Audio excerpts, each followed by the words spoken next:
오늘은 우리가 구약 성경 29번째 성경이자 12권의 선지서들 중에서는 두 번째 선지서인 요엘서에 대해서 살펴보도록 하겠습니다. 여러분, 요엘서가 다른 선지서들에 비해서 좀 독특한 점은 시대적 배경이 나오지 않는다라는 점입니다.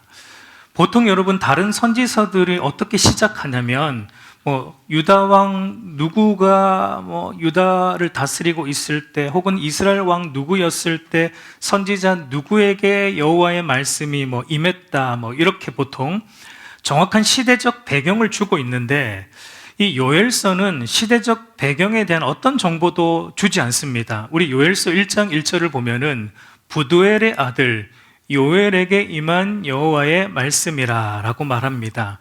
그러니까 요엘서는 부두엘의 아들 요엘에게 임한 여호와의 말씀이다 라는 정보 외에는 요엘 선지자가 남유다나 북이스라엘 어느 왕 때 사역을 했는지 이 정보, 시대적인 배경에 대한 정보를 주지 않고 있다라는 점에서 다른 선지서들하고 좀 독특하다라고 차별이 된다라고 볼 수 있습니다. 그래서 학자들 사이에서는 이 요엘서의 시대적 배경에 대한 의견이 아주 분분해요.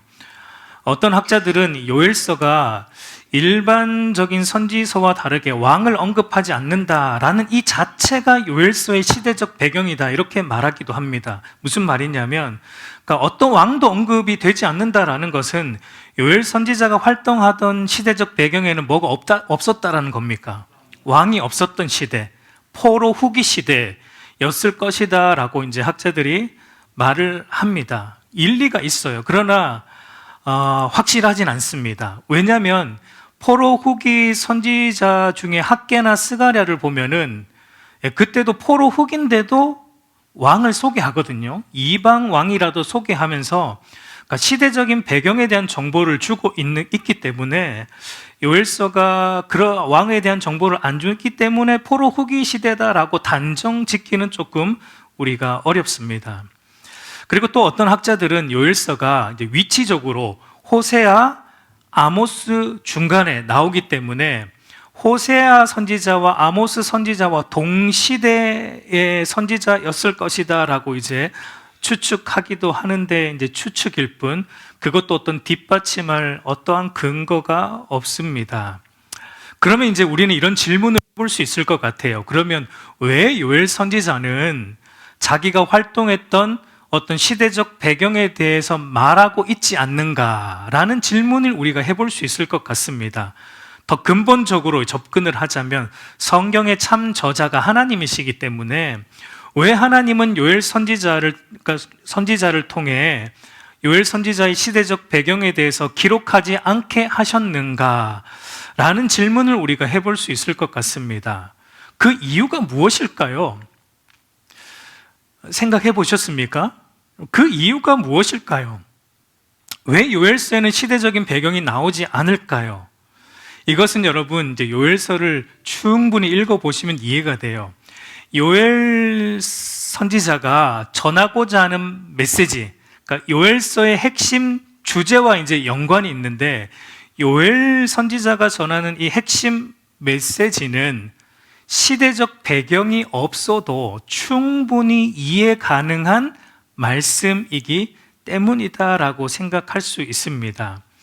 요엘서의 핵심 주제가 무엇입니까? 핵심 메시지가 오늘 이제 제목에 나오는 것처럼 요엘서의 핵심 메시지는 여호와의 날에 관한 메시지이고, 여호와의 날이 임박했다라는 것을 말하는 것이 요엘 선지자가 말하는 핵심 주제입니다. 이 요엘 선지자가 말하는 여호와의 날이라는 것은 뭐냐면 종말론적 성격의 날이에요. 그러니까 종말에, 우리 주님 다시 오시는 그 날에 임할 하나님의 날로서, 어떤 사람들에게는 그게 심판의 날이겠지만 또 어떤 사람들에게는 구원의 날로서의 여호와의 날, 이중적인 의미가 있어요. 한 부류는 심판의 날로 맞이할 것이고, 다른 한 부류는 구원의 날로 맞이할 종말론적 성격의 여호와의 날이 이 요엘 선지자가 전하는 메시지의 핵심입니다. 그러니까 하나님의 최종 심판과 최종 구원의 날인 여호와의 날에 대한 메시지는 정확한 시대적 배경을 몰라도 충분히 이해가 돼요. 해석이 되는 말씀이기 때문에 요엘 선지자가 어떤 자기가 활동했던 시대적 배경에 대한 정보를 굳이 주지 않고 있다라고 우리가 생각해 볼 수 있을 것 같습니다. 이 요엘서의 저자는 우리가 1절에서 보듯이 부두엘의 아들 요엘입니다. 여러분, 부두엘과 요엘에 관한 정보가 성경에 잘 안 나와요. 여기밖에 안 나옵니다. 그러니까 요엘은 우리가 하나님의 말씀을 받은 선지자였다라는 것을 요엘 선지서를 통해서 우리가 알 뿐이지, 그가 어떤 사람이었고 어느 지파 사람인지, 선지자로 부름받기 전에 또 어떤 일을 했던 사람인지, 출신 배경이나 그의 직업이 무엇인지 어떤 정보도 성경에 나오지 않습니다. 단지 요엘은 부두엘이라는 사람의 아들이었고 그에게 하나님의 말씀이 임해서 그가 선지자로 활동했다라는 것밖에 우리가 알 길이 없습니다. 여러분, 여기서 우리가 생각해 볼 것은 성경이 요엘에 대해서 언급하기를 그가 여호와의 말씀을 받은 선지자였다. 그러니까 여기서 우리가 생각해 볼 것은 우리에게 중요한 것이 무엇이다라는 겁니까? 우리에게 중요한 것은 여러분, 우리가 어떤 집안 사람인지, 어느 학교를 나왔는지, 학벌이 어떠한지, 무슨 직업을 가지고 어떻게 살고 있는지, 형편이 어떤지, 이게 우리에게 중요한 것이 아니고 우리에게 중요한 것이 뭐냐면 하나님의 말씀이 임했는가 아닌가, 우리에게 하나님의 말씀이 있는가 없는가가 가장 중요하다라고 우리가 볼 수 있습니다. 여러분, 하나님이 기억하는 인생은 어떤 인생입니까? 좋은 집안에서 태어나서 좋은 학교를 졸업하고 좋은 직장을 다녀서 많은 일을 하는 사람을 하나님이 여러분 기억하지 않아요. 하나님이 기억하는 인생은 하나님의 말씀을 가진 인생입니다. 하나님의 말씀이 임한 인생을 하나님은 기억하신다라는 것을 우리가 알았으면 좋겠습니다. 하나님 말씀 앞에 두려워 떨므로 순종하는 자의 그 이름을 하나님은 기억하시고 요엘 이름을 불러주셨듯이 우리의 이름도 불러주신다라는 것을 기억하시기 바랍니다. 여러분은 다른 이들에게 어떤 사람으로 기억되기를 원하십니까? 그 사람 외모가 출중하고 집안도 좋고 좋은 학교 나왔고 또 직장도 번듯하고 돈도 잘 벌고 라는 것으로 다른 사람들에게 기억되기를 원하십니까? 어떤 사람이 여러분을 생각할 때 저 사람 하면 딱 떠오르는 거, 최동조 목사, 다른 건 모르겠고 생긴 건 일단 번번하게 생겼잖아. 사실이지만 저는 그렇게 기억되고 싶지는 않습니다. 그게 아무리 사실이라도 그렇게 기억되곤 싶진 않아요. 이렇게 기억되고 싶어요. 최동조 목사, 학벌이 어떠한지 집안이 어떠한지 그런 건 일단 모르겠고 그 사람 하나님을 사랑하는 사람이었어. 그 사람 정말 하나님 말씀 앞에 두려워 떠는 사람이었어. 하나님을 사랑함으로 성도들을 품는 사람이었어. 하나님의 말씀을 위해서라면 자신의 전 존재를 드리는 사람이었어. 이렇게 기억되고 싶습니다. 저와 여러분들도 누군가에게 딱 생각할 때 그 사람 하면 말씀을 가진 사람이다 라는 것으로 기억되는 은혜가 있기를 간절히 소망합니다. 여러분이 요엘이란 이름의 뜻은 여호와는 하나님이시다 이런 뜻이에요. 그러니까 요엘에는 여호와, 이 야훼랑 엘이 합쳐져 가지고 여호와는 하나님이시다 이런 뜻인데, 보통 여러분 하나님이 선지자를 부르실 때는 선지자의 이름을 통해서도 메시지를 사실은 전하기를 원하셨거든요. 그렇게 볼 때 여러분 여호와는 하나님이시다라는 의미의 요엘을 선지자로 부르셨다라는 것은 요엘 선지자가 부름받았을 때 이스라엘 백성들의 영적 상태가 어떻다라는 것이 이 이름에 암시되어 있습니까? 이스라엘의 영적 상태는 여호와를 하나님으로 믿지 않는 상태에 있었다라는 것을 우리가 알 수 있습니다. 그건 사실 요엘 선지자 시대뿐만은 아니겠죠. 모든 선지서들의 배경이 다 그래요. 이스라엘 백성들이 여호와 하나님만을 섬기지 않고 바알 우상을 섬기고 온갖 이방 우상을 섬기는 혼합주의 신앙이 편만에 있었고, 한 분 하나님만을 의지하지 않고 하나님과 동시에 세상을 겸하여 섬기는 그런 배교의 시대의 모든 선지자들이 부름을 받았기 때문에 이 여호와가 하나님이시다라는 것은 그 시대의 하나님이 내가 너희의 하나님이다라는 메시지를 이제 요엘 선지자의 이름을 통해 주고자 했던 것이죠. 여러분, 오늘 우리가 살아가는 이 시대도 별로 다르지 않다라는 생각이 듭니다. 오늘날도 많은 그리스도인들이 여러분 어떻습니까? 한쪽으로는 하나님을 섬기는데 또 다른 한쪽으로는 자기의 필요를 따라 세상 것들을 섬기며 살아가는 이런 혼합주의 신앙이 편만한 시대도 오늘 우리가 살아가는 시대임을 보게 되죠. 어쩌면 여러분 오늘 이 시대에도 요엘 이름이 의미하는 바 여호와가 하나님이시다라는 것이 더 우리에게 각인되어야 될 시대라는 생각이 듭니다. 여러분, 여호와만 하나님이십니다. 하나님과 세상을 겸하여 섬길 수는 없습니다. 하나님 외에 그 어떤 것도 우리 마음에 함께 품어서는 안 돼요. 오직 나와 내 집은 여호와만을 섬기겠다는 여호수아의 신앙 고백이 저와 여러분의 신앙 고백, 진실한 신앙 고백이 되기를 간절히 소망합니다. 그러면 우리가 요엘서의 구조를 한번 살펴보겠습니다. 요엘서는 여러분 몇 장일까요? 안 읽어보셨군요. 3장밖에 안 돼요. 짧습니다. 한 10분 안에 충분히 읽을 수 있는 분량이에요. 3장으로 된 짧은 성경인데 구조도 사실 간단합니다. 1장부터 22장 11절까지는 다가올 여호와의 날, 심판의 날을 의미하는 여호와의 날을 예표하는 이스라엘에게 임한 메뚜기 재앙에 관한 것과 그 재앙에서 벗어나는 유일한 길은 바로 죄를 회개하고 하나님께 돌아가는 길임을 이제 말하고 있는 내용이고요. 그리고 2장 12절에서 17절까지는 그 회개, 하나님이 원하시는, 요구하시는 회개가 어떤 건가?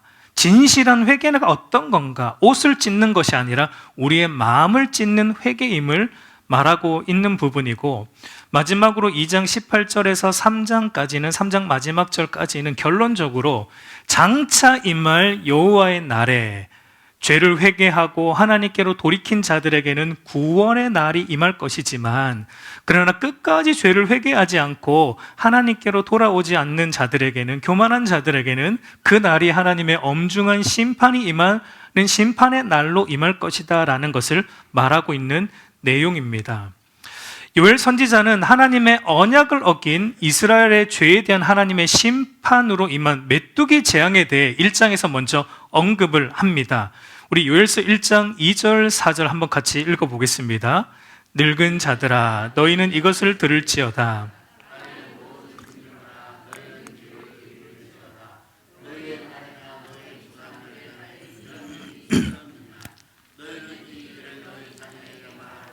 너희 자녀는 자기 자녀에게 말하고 그 자녀는 후세에 말할 것이라.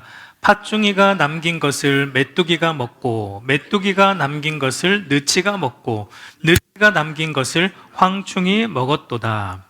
과거 여러분 출애굽 때 애굽에 10가지 재앙이 임했죠. 그때 하나가 뭐였죠? 메뚜기 재앙. 8번째 재앙이 메뚜기 재앙이 애굽에서도 임했는데, 지금 그 재앙이 지금 어디에 임한 거예요? 이스라엘 땅에 임한 겁니다. 이스라엘 땅에, 애굽 땅이 아니고 이스라엘 땅, 가나안 땅에 지금 메뚜기의 재앙이 덮쳐서 온 땅이 황폐해지고 온 농작물이 다 피해를 입고 온 땅이 무너져 있는 이 메뚜기 재앙이 이스라엘에게 임했다. 언제 임했는지는 모릅니다. 요엘서의 시대적 배경이 안 나오니까 이 사건이 언제 이스라엘에 있었는지 우리가 잘 모르지만 어쨌든 메뚜기 재앙이 이스라엘에게 임했다라는 것을 이 요엘 선지자가 언급하고 있습니다. 중요한 건 언제가 아니고 왜 임했는가? 그게 중요한 거거든요. 왜 메뚜기 재앙이 지금 이 땅에 임했는가? 여러분, 이것은 단순히 어쩌다 보니까 곤충이 덮쳐가지고 농작물에 피해를 입었다, 그걸 말하는 게 아니고요. 이것은 하나님의, 이스라엘 백성들이 하나님의 율법과 언약을 어긴 죄에 대한 하나님의 심판의 결과이고, 그리고 그 죄를 회개하고 돌이키라는 하나님의 경고의 사인으로 임했다라는 겁니다.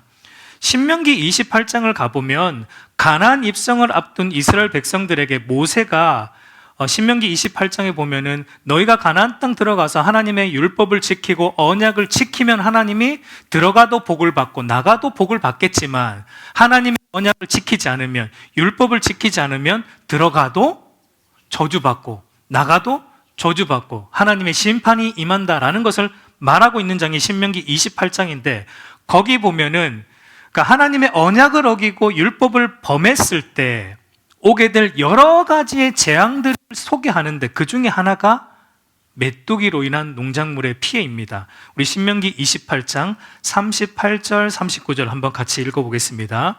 내가 많은 종자를 들에 뿌릴지라도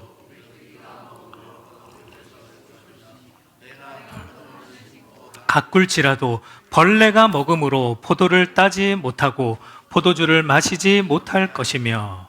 그러니까 여러분, 지금 이스라엘 땅에 임한 이 메뚜기 재앙, 메뚜기 재앙은 단순한 자연재해가 아니라 이스라엘 백성들에게 이스라엘 백성들이 하나님의 율법과 언약을 어긴 죄에 대한 하나님의 심판이며, 그리고 그것은 당연히 심판으로 끝나는 게 아니고 하나님이 회개하고 죄를 깨닫고 회개하고 하나님께로 돌아오라라는 어떤 경고의 사인, 회개의 사인으로 주신 것이다라는 것을 우리가 알 수 있는 겁니다. 그래서 여러분, 요엘 선지자는 이 메뚜기 재앙을 언급하면서 이스라엘 땅이 이렇게 초토화된 상황 속에서 요엘 선지자가 이스라엘 백성들에게 요구하는 것이 이것입니다. 우리 요엘서 1장 5절 한번 같이 읽어볼게요. 취하는 자들아 너희는 깨어 울지어다. 포도주를 마시는 자들아 너희는 울지어다. 이는 단 포도주가 너희 입에서 끊어졌음이니라.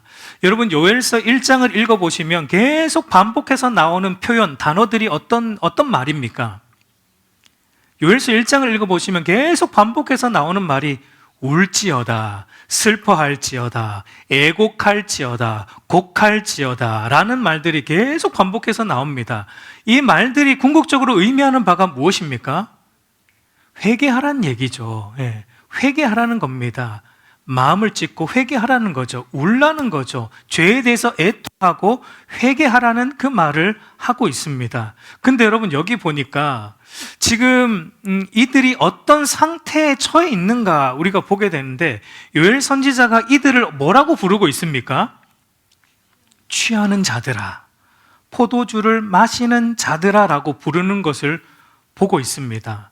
지금 온 땅이 하나님의 언약을 어긴 죄로 인해 지금 온 땅이 황폐하고 있는데도 이들은 뭐 하고 있습니까? 포도주를 마시고 술에 취해 있습니다. 취해 있다는 것을 보게 됩니다. 분명 이 재앙, 이 메뚜기 재앙은 이들이 하나님을 떠난 죄로 인한 결과이고 하나님께서 돌이키라는 사인으로 주신 것인데, 이들은 자기 죄를 돌아보고 돌이키기는커녕 회개하기는커녕 오히려 지금 뭐 하고 있어요? 술에 취해 있고 향락에 취해 있는 것을 보게 됩니다. 여러분, 오늘 현대 사회를 보는 것 같아요. 여러분, 지금 이 세상을 한번 보세요. 이 세상 곳곳에 지금 이런 메뚜기 재앙과 같은 자연재해, 이 온 세상 곳곳에 이와 같은 자연재해가 일어나고 전쟁이 일어나고 수많은 피해들이 일어나고 있는 것을 어떤 면에서 보면 여러분, 이것이 하나님께서 이 세상 사람들에게 주는 하나의 경고의 사인이에요. 너희의 죄를 돌이켜라. 이 세상 죄에 대한 하나의 경고하고 계신 것인데, 죄를 돌아보고 회개하여 하나님께로 돌아오기를 하나님께서 계속 회개의 기회를 주고 있는 사인인데, 오늘 이 세상 사람들은 어떻게 살아갑니까? 그 일이 나와 상관없다, 멀리 저편에서 일어나고 있는 그 일이 나와 상관없는 것처럼 아니란 생각으로 자기 죄를 돌아보지도 않고 그저 어떻게 해요? 세상 즐거움에 취해서, 술에 취해서, 세상 향락에 취해서 살아가는 것을 우리가 이 세상을 보면 알 수 있습니다. 물론 저와 여러분은 믿는 자들로서 술에 취하지는 않겠지만, 그렇죠? 아닙니까? 우리도 취합니까, 술에? 술에 안 취하기를 축원합니다. 우리는 술에 안 취하겠지만, 그러나 여러분, 얼마든지 하나님이 아닌 다른 것에 우리가 취해 살 수 있어요. 우리가 하나님보다 돈에 더 취해 살 수 있고요. 하나님보다 성적 쾌락에 더 취해 살 수 있고요. 하나님보다 게임에 더 취해 살 수 있고요. 하나님보다 드라마에 더 취해 살 수 있고요. 하나님보다 휴대폰에 더 취해 살 수 있고요. 하나님보다 연애에 더 취해 살 수 있고요. 하나님보다 운동에 더 취해 살 수 있고요. 제가 밤새도록 할 수 있습니다. 하나님보다 취미에 더 취해 살 수 있고요. 하나님이 아닌 어떤 것에 우리가 얼마든지 더 취해 살아갈 수 있습니다. 여러분, 오늘 저와 여러분은 하나님보다 혹시 더 취해 살아가고 있는 부분이 없는가, 우리 자신을 돌아보아야 할 줄로 믿습니다. 근데 여러분, 중요한 것은 뭐냐면요, 우리가 하나님의 백성이 맞다면, 하나님은 우리가 하나님보다 다른 것에 더 취해 있는 꼴을 못 보신다라는 겁니다. 하나님 절대 그 꼴을 못 보세요. 왜냐하면 하나님은 저와 여러분의 언약의 남편이시기 때문에, 언약 안에서 우리의 아버지이시기 때문에, 우리가 하나님 외에 다른 세상 것들에게 한눈 파는 거 하나님은 절대 못 보십니다. 그래서 때로는 그 죄를, 하나님보다 다른 것에 마음을 두고 있는 그 죄를 깨닫게 하시기 위해, 마치 이스라엘 백성들에게는 메뚜기 재앙을 통해 땅을 황폐케 해서 모든 걸 앗아갔듯이, 때로는 여러분 알아야 돼요. 하나님께서 저와 여러분의 삶의 어떤 부분에서 황폐함을 만들어낼 수도 있다라는 것을 우리가 알아야 됩니다. 물론 여러분, 우리의 모든 삶에 일어나는 어떤 우리의 삶의 무너짐, 삶의 황폐함이 다 하나님의 징계로 일어난 것은 아니에요. 그렇게 우리가 볼 필요는 없지만, 그러나 그것도 배제해서는 안 된다는 겁니다. 그럴 수도 있다라는 점을 우리는 생각해야 돼요. 중요한 건 뭐냐면요, 그때 우리가 어떻게 반응하는가가 중요한 겁니다.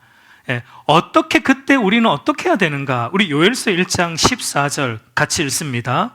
너희는 금식일을 정하고 성회를 소집하여 성전으로 모으고 여호와께 부르짖을 지어다. 여러분, 그때 우리가 해야 될 일이 뭐라고 이 요엘 선지자가 말하고 있습니까? 그때 우리가 해야 될 일은 하나님으로부터 멀리 떨어진 죄로 인해 무너진 우리의 삶을 다시 회복하기 위해 우리가 해야 될 일은 사람을 찾아가서 도와달라고 하는 게 아니고, 재물을 찾아서 해결하려는 게 아니라 누구에게? 하나님께 나오라는 거예요. 하나님 앞에 나와서 마음을 낮추어 금식하며 울며 기도하는 것입니다. 나의 삶을 무너지게 한, 하나님으로부터 멀어진 그 죄에 대해 회개하는 것이 우리가 그때 해야 될 일이다라는 겁니다. 여러분, 오늘 현대 그리스도인들의 가장 큰 약점 무엇입니까? 오늘 현대 그리스도인들의 가장 큰 약점 무엇입니까? 여러분, 우리가 현대 그리스도인이니까 여러분들의 가장 큰 약점이 무엇이라고 생각하십니까? 기도하지 않는 거죠.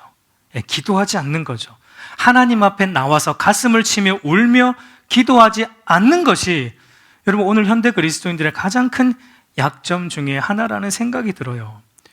여러분, 옛날 우리 부모님 세대만 해도 여러분, 교회에 나와서 늘 가슴을 치며 울며 기도했던 시대가 있었죠. 저희 어머니 늘 그랬던 모습을 제가 봐왔거든요. 그러니까 그랬던 시대가 있었는데, 오늘 이 시대는 여러분 그런 모습을 찾아보기가 힘듭니다.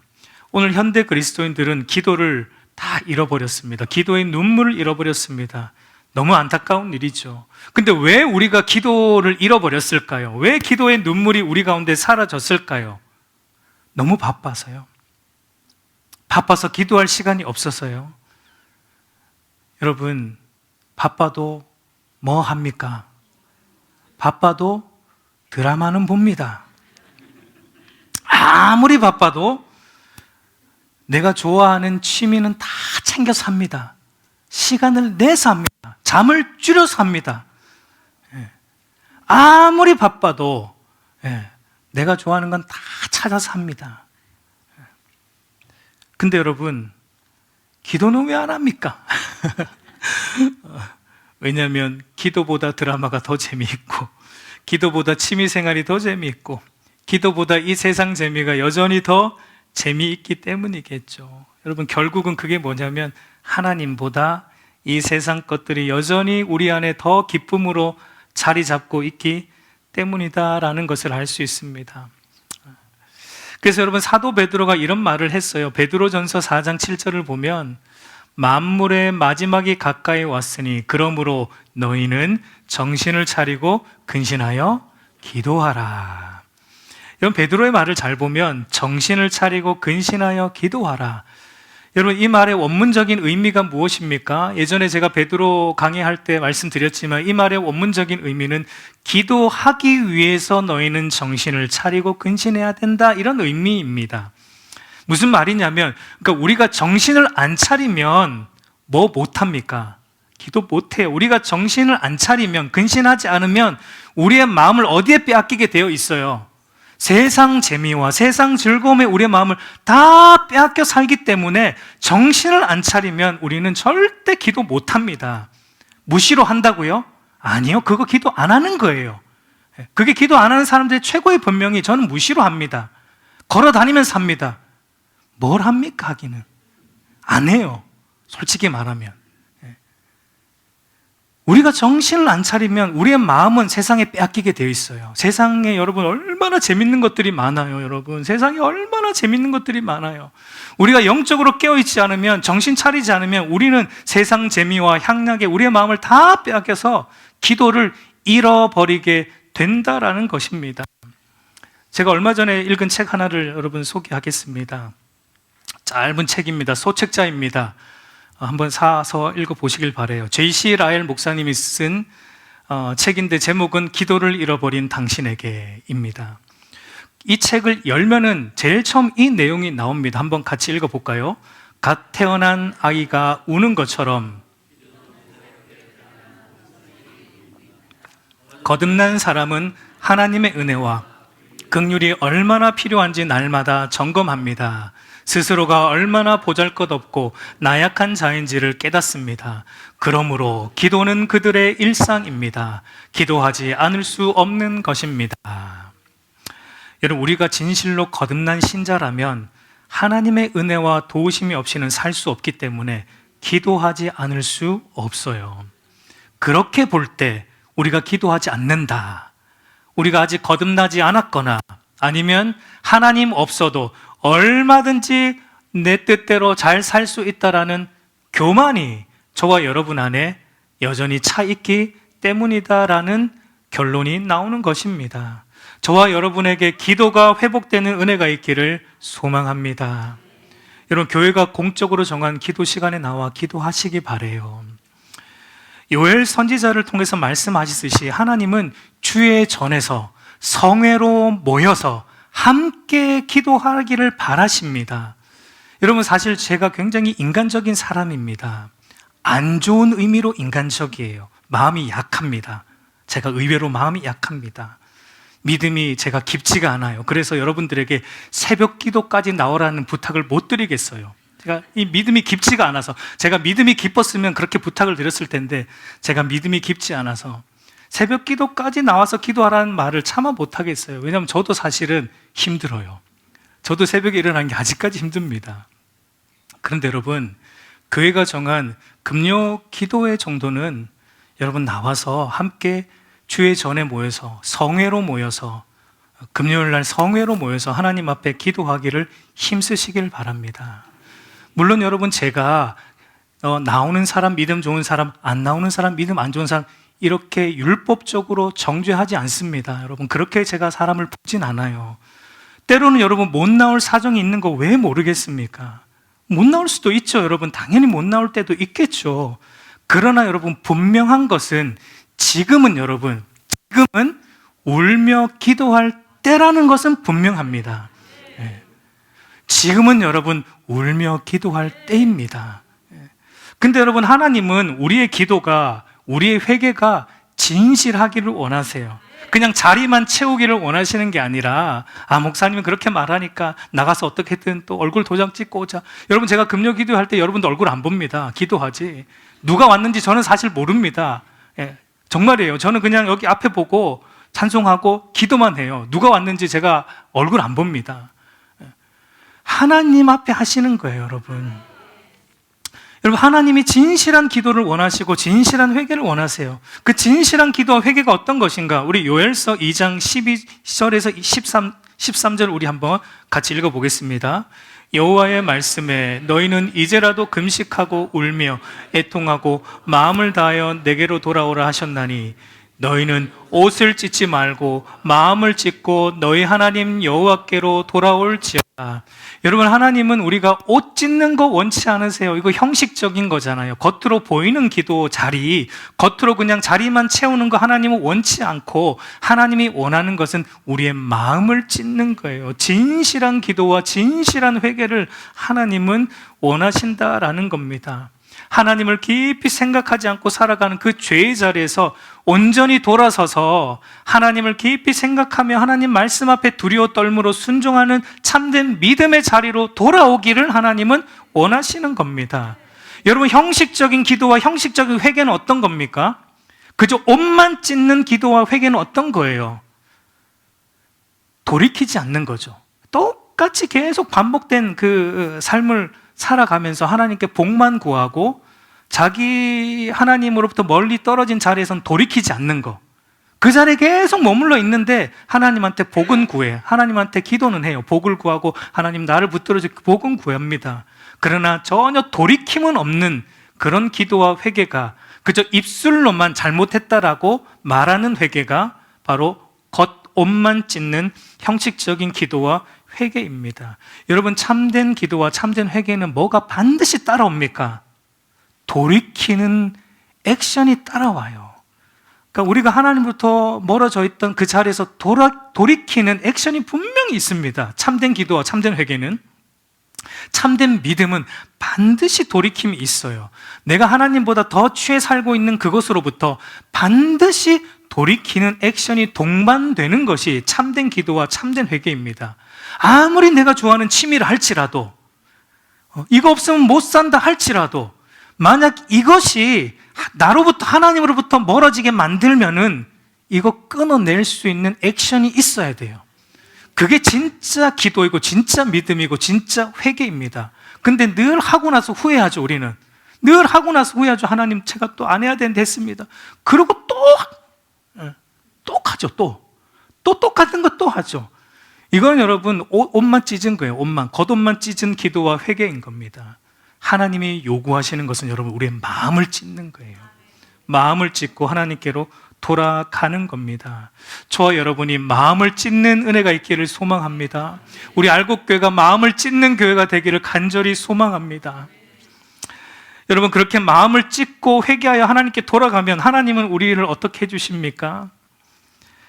하나님은 여러분 우리를 어떻게 해주십니까? 우리 요엘서 2장 13절 후반부를 보면 그는 은혜로우시며 자비로우시며 노하기를 더디하시며 인애 크시사 뜻을 돌이켜 재앙을 내리지 아니하시나니. 요엘서 2장 18절 19절 같이 읽어보겠습니다. 그때 여호와께서 자기의 땅을 극진히 사랑하시어 곡식과 새 포도주와 기름을 주리니 너희가 이로 말미암아. 우리 요엘서 2장 27절도 한번 같이 읽어볼게요. 그런즉 내가 이스라엘 가운데 있어 너희 하나님 여호와가 되고 다른 이가 없는 줄을 너희가 알 것이라. 내 백성이 영원히 수치를 당하지 아니하리로다. 이와 같은 일을 돌아오는 자에게 하나님은 베풀어 주신다라고 말합니다. 우리가 여러분 마음을 찢고 진실로 회개하여 하나님께 돌아가면 여러분 하나님은 다시 긍휼을 베풀어 주시고 영적인 부분은 물론이며 우리의 삶에 무너진 부분도 하나님은 다 회복하여 주신다라고 약속하고 있다라는 것을 기억하시기 바랍니다. 이전보다 더 선한 길로 하나님이 인도해 주십니다, 여러분. 우리가 생각한 것보다 더 선하게 하나님은 우리의 삶을 채워 주실 줄로 믿습니다. 여러분, 인생이 내 뜻대로, 우리 뜻대로 안 되는 게 여러분 복이에요. 왜냐하면 여러분, 우리 뜻대로 안 되어야 누구의 뜻이 우리 삶에 이루어집니까? 하나님의 뜻이 우리 삶에 이루어지는 거예요. 우리 뜻대로 막 되면은 여러분 하나님의 뜻이 안 이루어지죠. 우리 뜻이 깨어지고 우리 뜻이 안 이루어져야 우리 인생에 하나님의 뜻이 이루어지는 거예요. 그러니까 여러분, 우리가 마음을 찢어서 하나님께 돌아가면 하나님의 뜻이 우리의 삶 속에 이루어지는 은혜와 역사가 있습니다. 영적인 회복도 있고, 영적인 회복은 물론이며 삶의 회복, 풍족하게 해주시는 하나님의 은혜도 우리 가운데 있을 줄 믿습니다. 그리고 여러분, 이것은 여러분 이제 종말에 임할 여호와의 날에도 그대로 적용된다라는 것을 이제 요엘 선지자가 3장에서 이제 그걸 이제 마지막 부분에서 그걸 말합니다. 그때 종말의 날에 어떤 자가 하나님으로부터 큰 구원의 은혜를 입게 되는가? 바로 마음을 찢고 하나님께 돌아간 자, 마음을 찢어 진실로 회개하여 하나님께로 돌아간 자가 구원의 큰 은혜를 입게 되는데, 그러면 이걸 어떻게 아는가? 마음을 찢고 하나님께 돌아왔다는 이 증거가 무엇인가? 그의 심령에 하나님의 영이 임하여 여호와의 이름을 진실로 부르고 있는 것으로 증명이 된다라는 거예요. 우리 요엘서 2장 28절 29절 같이 읽어보겠습니다. 그 후에 내가 내 영을 만민에게 부어주리니 너희 자녀들이 장래 일을 말할 것이며 너희 늙은이는 꿈을 꾸며 너희 젊은이는 이상을 볼 것이며 그때 내가 또 내 영을 남종과 여종에게 부어줄 것이며. 우리 요엘서 2장 32절도 봅니다. 누구든지 여호와의 이름을 부르는 자는 구원을 얻으리니 이는 나 여호와의 말대로 시온산과 예루살렘에서 피할 자가 있을 것이며 남은 자 중에 나 여호와의 부름을 받을 자가 있을 것임이니라. 아멘. 여러분, 이 두 말씀은 굉장히 유명한 말씀이죠.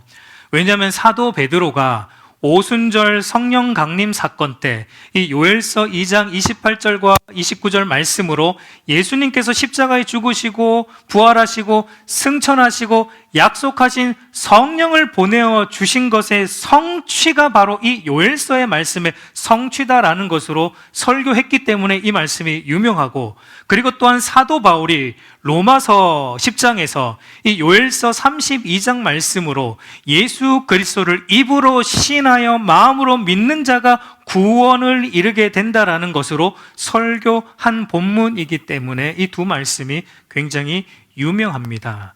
그러니까 여러분, 예수 그리스도를 믿고 약속하신 성령이 그의 심령에 임한 자들만이 사실상 마음을 찢을 수 있고, 그래서 진실한 회개를 할 수 있고, 예수 그리스도를 믿어 그 성령이 임한 자들만이 하나님의 이름을 진실로 부르게 된다라는 겁니다. 그리고 이런 자가 마지막 종말에 그 여호와의 날에 구원의 날로 맞이하게 된다라는 것을 말하고 있어요. 그러나 이와 같지 않고 예수 그리스도를 부인하고 자기 죄를 끝까지 회개하지 않고 하나님의 이름을 부르지 않고 끝까지 자기 고집을 따라 자기 죄악된 본성을 따라 살아가는 자들은 마지막 종말의 날이 바로 심판의 날로 여호와의 날이 임할 것이다 라는 것을 말하고 있습니다. 여러분, 그러므로 오늘 교회, 그리고 오늘날 교회와 목회자가 강단에서 시급하게 전해야 될 메시지가 무엇이라는 겁니까? 이거예요. 여호와의 날이 임박했으니 죄를 회개하고 돌이켜 하나님께로 나아오라라는 경고의 메시지가 교회 강단에서 시급하게 울려 퍼져야 된다라는 겁니다. 우리 요엘서 2장 1절 같이 읽습니다. 시온에서 나팔을 불며 나의 거룩한 산에서 경고의 소리를 질러 이 땅 주민들로 다 할지니 이는 여호와의 날이 이르게 됨이라 이제 임박하였으니라고 말합니다.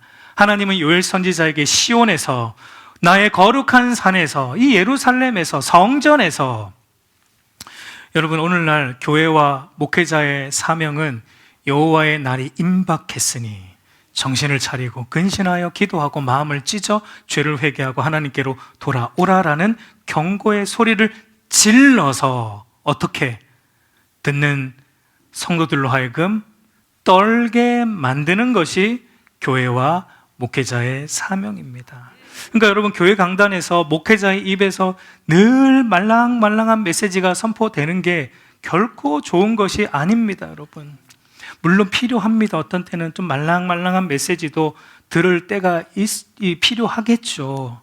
저도 여러분 말랑말랑할 때가 있잖아요. 아닙니까? 늘 경고만 합니까, 제가? 아니잖아요. 저도 말랑말랑할 때가 있잖아요. 이렇게 말랑말랑하게 생겼는데요. 그러나 여러분, 더 시급한 것은 여호와의 날이 임박했다라는 겁니다. 여호와의 날이 임박했으니 마음을 찢어 회개하고 하나님께로 돌아오라는 경고의 소리가 우리에게 더 시급한 메시지이고, 그리고 그것을 듣고 우리가 떨어야 되는 거예요.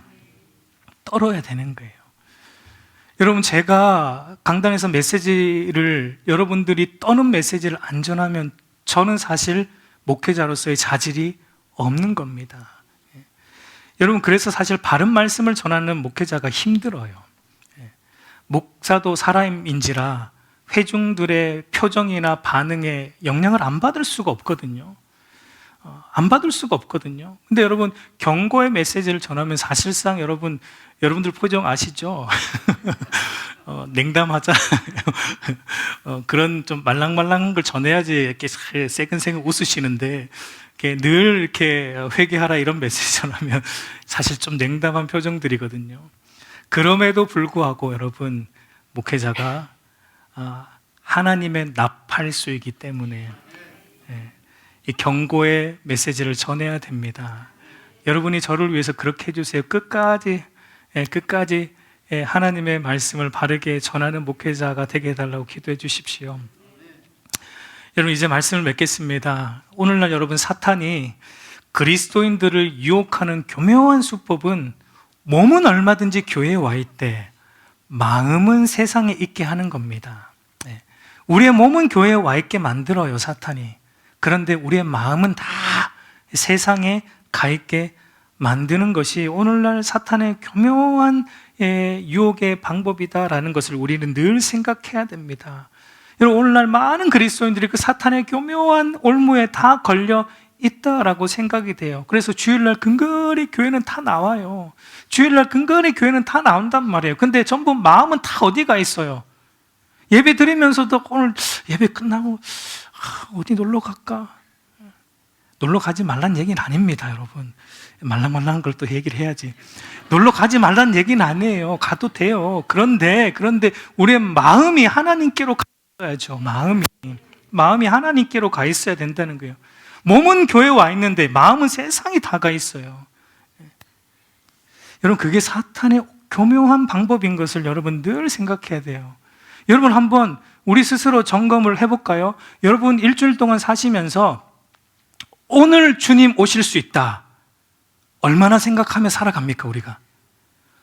오늘 주님 임박했다, 주의 날이 임박했다, 오늘 주님 이 밤에 오실 수 있다라는 걸 우리가 얼마나 생각하고 살아갑니까? 생각 거의 안 하잖아요. 그죠? 그게 우리의 문제라는 겁니다. 그러니까 여러분, 주의 전에서는 뭐가 들려야 돼요? 그거를 깨우쳐주는 소리가 들려야 돼요.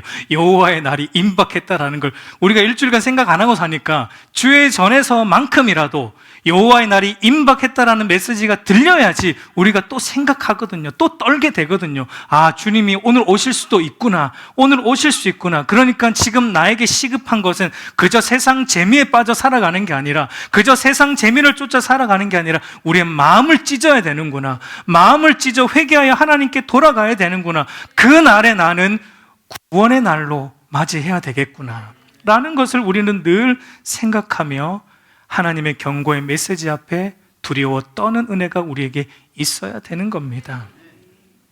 여러분, 하나님의 경고의 메시지를 듣고 우리 심령이 떨리는 은혜가 저와 여러분에게 있기를 소망합니다. 그런 자에게 여러분, 하나님은 회복의 은혜를 주십니다. 영적으로도 회복해 주시고요, 여러분의 삶에 무너진 부분도 우리 생각보다 더 놀랍게 믿으세요. 여러분, 우리 생각보다 더 놀랍게 우리의 삶을 풍족하게 인도해 주십니다. 하나님에게는 공짜가 없습니다. 여러분, 하나님은 반드시 그에게 나오는 자에게 채워주십니다. 우리 생각대로가 아니라 하나님 생각대로 채워주십니다. 그 은혜가 저와 여러분에게 있기를 우리 주님의 이름으로 축복합니다.